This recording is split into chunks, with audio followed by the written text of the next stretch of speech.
Es largo en términos humanos, digamos, de vidas humanas, el trecho que se ha recorrido sobre el desarrollo sustentable. Digamos, toda esta discusión que hubo previa a Río de Janeiro en el 92, etcétera, y bueno, después cómo se ha ido implementando en los diferentes niveles de gobierno y en las diferentes, digamos, formas de entenderlo. En eso me he fijado mucho en los últimos años, pero particularmente creo que tengo una mirada, digamos, ambigua ante los objetivos de desarrollo sustentable. Lo primero es porque evidentemente yo creo que si uno revisa todos son necesarios y todos son importantes y todos son, digamos, esta reunión que hubo en el 2015, donde, bueno, más de 150 países suscribieron este acuerdo, me parece que sí es muy importante que pues consideremos, etcétera, etcétera, ¿no? El problema es cómo los hacemos operativos, ese es el gran problema. Se ha avanzado en estos 5 años en diferentes niveles, por ejemplo, la Secretaría del Medio Ambiente o el PNUD, han avanzado en los indicadores. El objetivo 11, que es el objetivo de comunidades y ciudades sustentables, me parece absolutamente no posible, tan fácil, pero sí me parece que es pertinente el que esté ahí. En principio, porque, bueno, pues ya todos sabemos lo que mismo Perlud reconoce, hay evidentes señas inequívocas, a pesar del COVID y todo esto, de que no va a haber otra posibilidad en el tiempo próximo más que vivir en ciudades. Es decir, más del 50% de la población ya vive en ciudades y muchas ciudades ya son de más de 10 millones de personas, ¿no? Antes, cuando se hablaba de la Ciudad de México, pues era como un dato muy aterrador, se comparaba solo con 2 o 3 ciudades.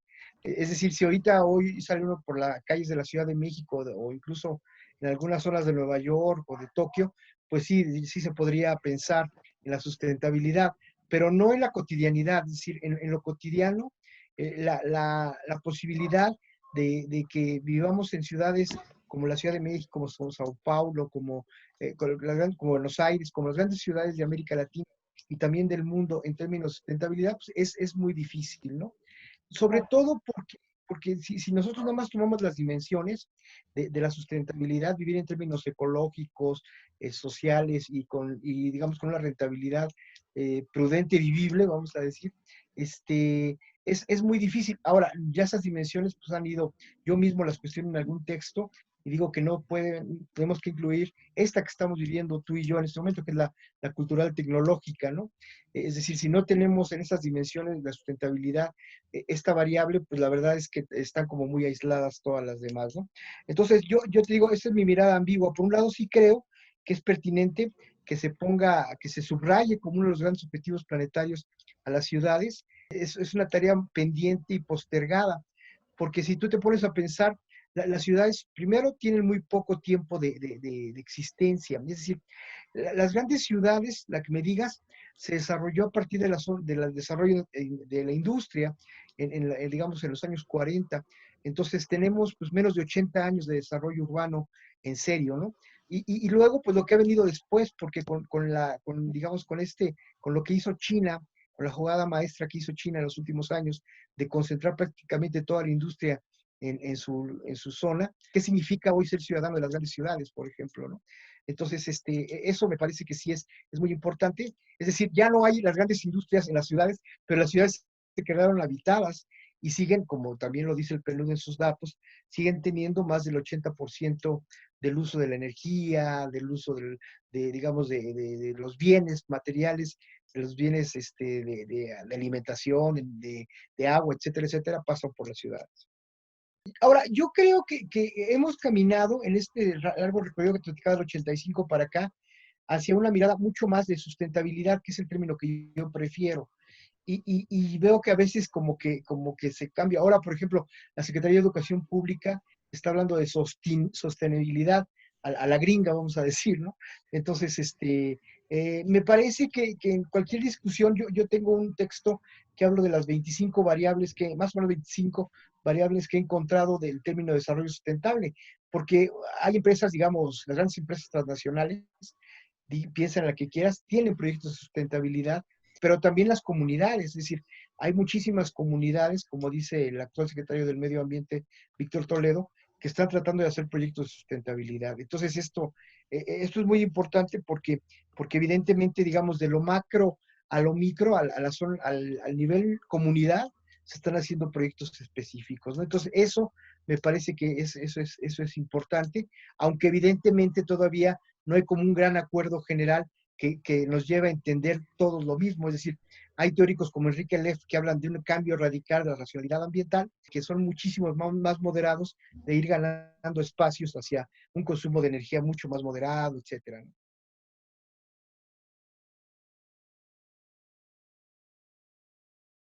Porque pues yo digo que en la República Mexicana, bueno, no yo, sino todos había un proyecto en los años 90, tú no habías nacido, pero en los años 90 había un proyecto que se llamaba las 100 ciudades, que era para evitar que la Ciudad de México se concentrara, pues había que desarrollar las ciudades intermedias, ¿no? O medianas. Y de ahí, pues, lo que has visto en los últimos años de ciudades como León, como algunas ciudades fronterizas, como, pues, sin duda Tijuana, bueno, Ciudad Juárez, por supuesto Reynosa, etcétera, etcétera. Pero también otras ciudades importantes como Puebla, como Toluca, como pues como Pachuca, sin lugar a dudas, etcétera. Digamos, la mente entonces era llevarlas a 1 millón de habitantes. Muchas de ellas, Guadalajara, Monterrey, ya han rebasado esta meta de una manera importante. Pero el fenómeno que te iba a comentar a partir de lo que dices, es el fenómeno de la conurbación. Es decir, hay más de 60 zonas conurbadas en México. Y ahorita que te dije Tijuana, pues Tijuana se considera Tijuana y San Diego. Y Ciudad Juárez se considera Ciudad Juárez y El Paso. Y Reynosa se considera Reynosa y McAllen. Para darte una idea, es decir, ya no solamente es un problema del país, sino que es un problema de zonas fronterizas conurbadas que están, digamos, en dos países distintos. Y zonas tradicionales como La Laguna, o como la misma Ciudad de México, o lo que está pasando en Guadalajara, donde ya más pues se han ido conurbando Tlaquepaque, Zapopan, etcétera, etcétera, y también en Monterrey, ¿no? Entonces, este fenómeno, pues, como tú dices, hace no pensar hace pensar en la sobrevivencia de esta ciudad. Si nada más te pongo un indicador que sería el agua, pues es el consumo de agua que hay en todas estas conurbaciones es impresionante, y a veces no es tan fácil conseguir el líquido vital en regiones próximas, ¿no? Entonces tienen que perforar pozos y sacar el agua del subsuelo a una distancia mayor, perdiendo calidad porque está mineralizada, etcétera, etcétera. O sea, es uno de los problemas más graves que hay en el momento actual, porque pues, es bonito, eso es lo bonito de las ODS, ¿no? Que suenan, uno los lee y dicen, pues sí, acabar con el hambre, sí, que todos tengamos la educación primaria, pues suenan padrísimo, ¿quién se puede oponer a eso, no? Sí. Pero ya cuando tú te das cuenta, cuando lo pasas al nivel de la realidad, es decir, al nivel de lo que realmente vivimos, de estar parados a la 1 de la tarde en un día normal en el periférico de la Ciudad de México, o sea, ya cuando piensas en esa lógica, ya no puedes pensar tan fácilmente en términos de solo hacer, digamos, cómo convertir estas ciudades en sustentables. Pero insisto, yo creo que ha pasado mucho por los proyectos exitosos, ahorita te voy a platicar de algunos, pero digamos, por un- una territorialidad de los ciudadanos. Es decir, los ciudadanos se han hecho cargo, por ejemplo, de proyectos en el parque donde jugaban antes y llevaban a sus hijos. Ahora hay algunos proyectos de pasarles cine con películas ambientales, o de hacer acciones ahí de composta, o de hacer ahí talleres, etcétera, etcétera. Y es mucho más por iniciativa de la ciudadanía, ¿eh?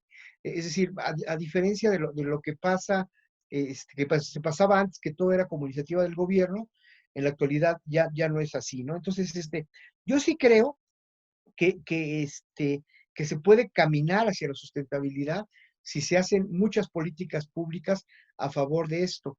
Y si tú te das cuenta, si tú haces una revisión de cómo ha cambiado la política pública en México, en la Ciudad de México y en la zona conurbada, es impresionante. Yo te puedo contar hasta 200 políticas públicas que se han hecho, desde verificar el auto que antes no se hacía, hoy la imposición Mm, del doble no circula, sí. perdón, así te puedo platicar muchísimas cosas que antes no se hacían y cosas que apenas se conocen. Por ejemplo, esto que se hace en el gobierno de la Ciudad de México, de los trueques, de los tianguis que se hacen ecológicos, donde tú llevas determinadas cosas y te las intercambian por otras, ¿no? Tendríamos que estar pensando como en Canadá, en crear otras ciudades, y eso lo están haciendo los chinos, ¿eh? Crear una nueva ciudad y en esas nuevas ciudades, pues tratar de ya crecer o desde hacerlas en términos con indicadores de sustentabilidad para todo, desde la construcción, el asfalto, bueno, no sé, tendría que ser otra cosa, y así cada una de las cuestiones que tuvieran que ser, pues tendría que ser de una manera mucho más sustentada en la que está.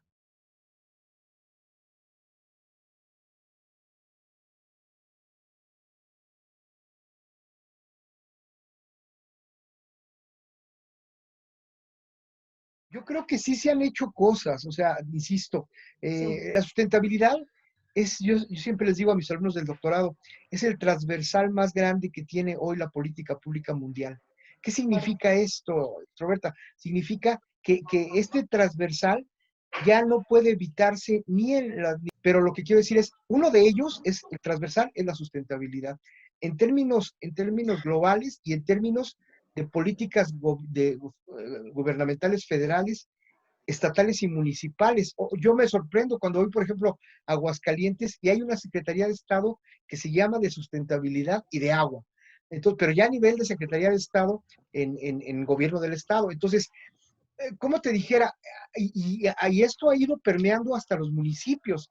Te tengo que contar que en Huixquiluca, pues la que es directora del DIF, me platicó de lo que están haciendo en términos pues por ejemplo, de movilidad en la zona donde a veces se estancan los autos, etcétera, etcétera, y hay tráfico, hasta cuestiones de otro tipo como reaprovechamiento de aguas, etcétera, etcétera.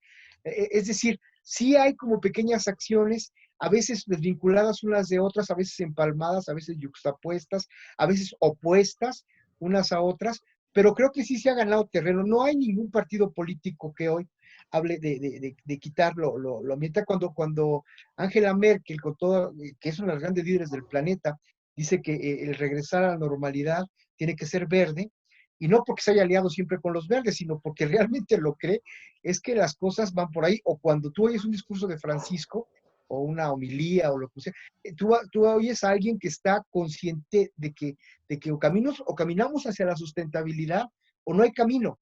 Es decir, hoy podemos pelearnos de si el capitalismo, o las izquierdas o las derechas, lo que quieras, pero lo que hay acuerdo es en la sustentabilidad, en eso sí hay acuerdo. Es sí, decir, por eso nadie objeta los 17 objetivos, nadie los objeta. Lo que decimos es, ok, pero ¿cómo, no? O sea, los cómo claro. es un poco difícil hablar de esos cómo, ¿no?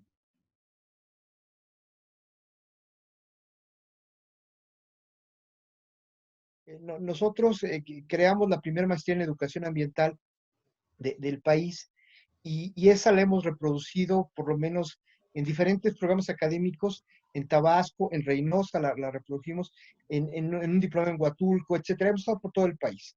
Y hemos hecho, pues ha colaborado para que se cree la Academia Nacional de la Educación Ambiental y hemos colaborado también, por supuesto, a nivel gobierno. Yo soy director de Educación Ambiental a nivel federal, pero digamos, y bueno, hemos hecho cualquier cantidad de artículos y de libros, como ya te habrás dado cuenta, pero la verdad es que uno siempre considera que eso es poco, porque lo importante es que pudiéramos haber hecho eso en una comunidad. También hemos tenido programas de televisión y de radio, etcétera. Tenemos un sitio que se llama Pálido Punto de Luz, que inevitablemente, para ser consecuente con lo que te acabo de decir, en un apartado siempre tiene artículos de educación ambiental. Ese sitio que se llama Pálido Punto de Luz se llama Pálido Punto de Luz porque así le llama Carl Sagan a la Tierra. Ese es un pálido punto de luz en el universo cósmico. Entonces, nosotros lo que tratamos es de informar y de sensibilizar y de concientizar, pero es poco. O sea, yo creo que la acción social, la acción política, la acción ciudadana, sobre todo de emprender cosas, eso yo creo que nos va a llevar a un mejor puerto. Pero tiene que ser no el activismo por el activismo, tiene que ser un activismo informado. De eso te puedo hablar de muchas experiencias, incluso las recientes en el doctorado. A la hora de fundamentar, pues yo les pido que hagan un caso ambiental donde haya una problemática tipo, por ejemplo, el río Santiago, o si quieres algo mucho más cerca, la contaminación atmosférica en la Ciudad de México, etcétera. O no sé, por ejemplo, hoy te dan un buen trabajo de lo que es el bordo Sochaca, que es el asunto de los rellenos sanitarios y todo eso. Pero a la hora que les digo, sí, pero fundamenten, ya no. La conciencia tiene que estar fundamentada y esa tiene que pasar inevitablemente por una formación. Bueno, el asunto de la ciudad yo lo he retomado últimamente porque me parece un asunto nodal. Es decir, si no pensamos en términos de las ciudades, de un desempeño distinto de las ciudades, pues es totalmente... Y en esos artículos me he encontrado experiencias maravillosas, por ejemplo, lo que está haciendo en San Francisco, ¿no? De llevar a cero producción de residuos sólidos, eso me parece verdaderamente maravilloso, o Copenhague, que donde realmente no es solamente implementar que se puede usar la bici, no, sino que con eso tienes que acarrear muchas cosas.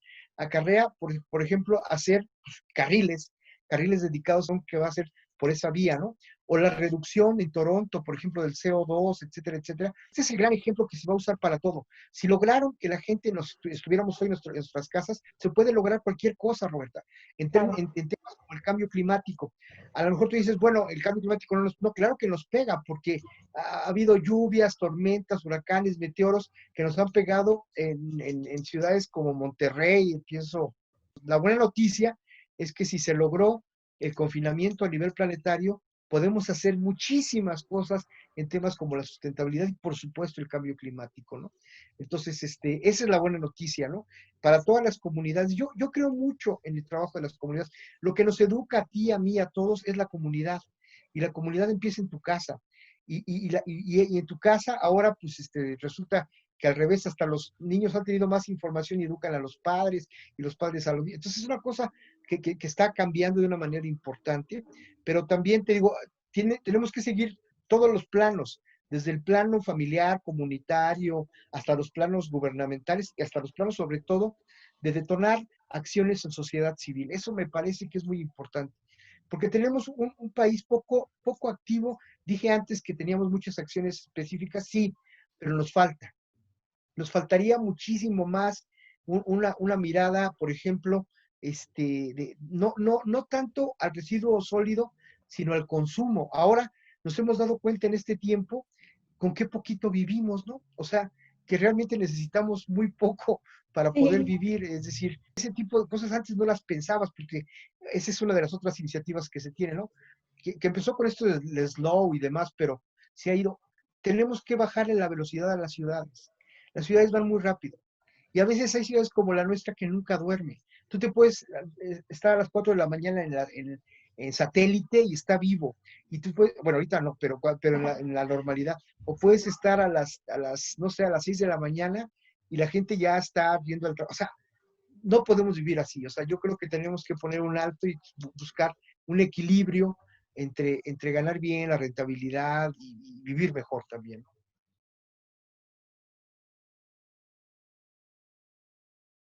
Porque yo diría que estamos ante un sector académico, híjole, no me gusta la palabra ciego, pero tampoco miope, como esos caballitos que van nada más a lo suyo.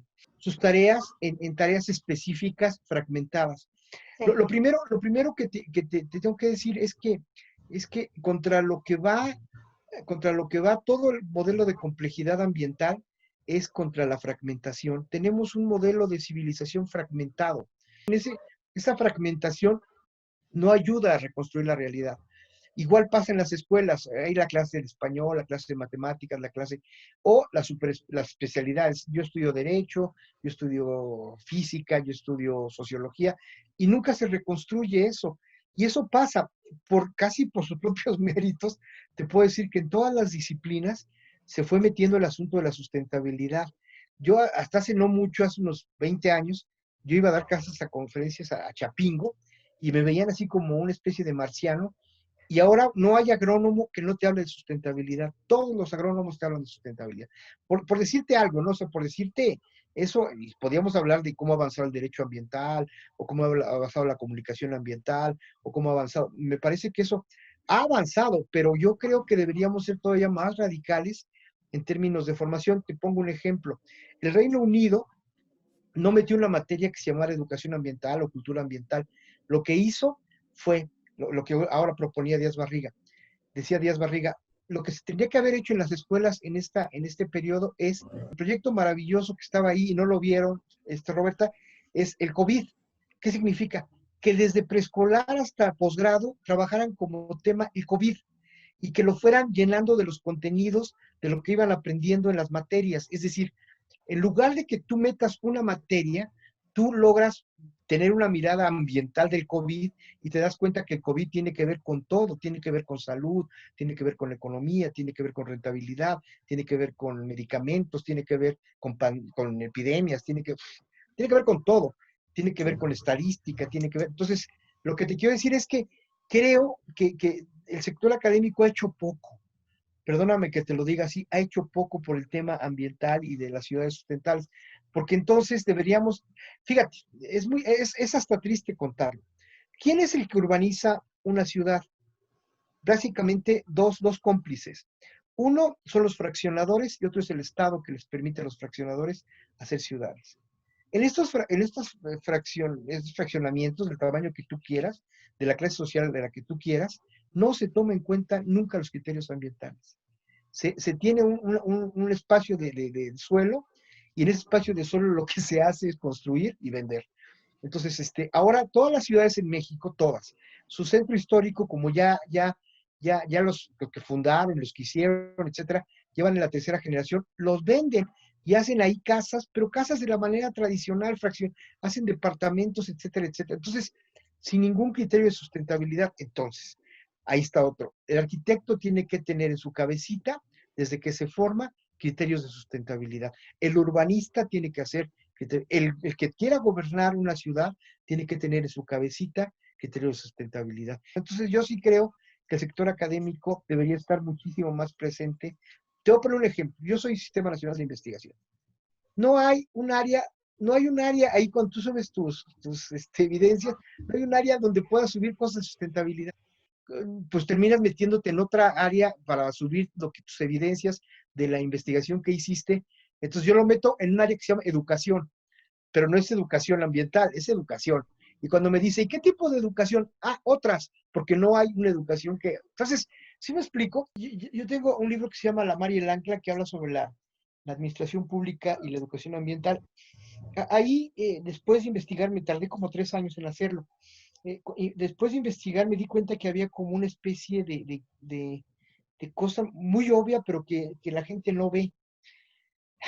Hay como grandes iniciativas a nivel planetario en educación ambiental que vienen desde el 72 en Estocolmo.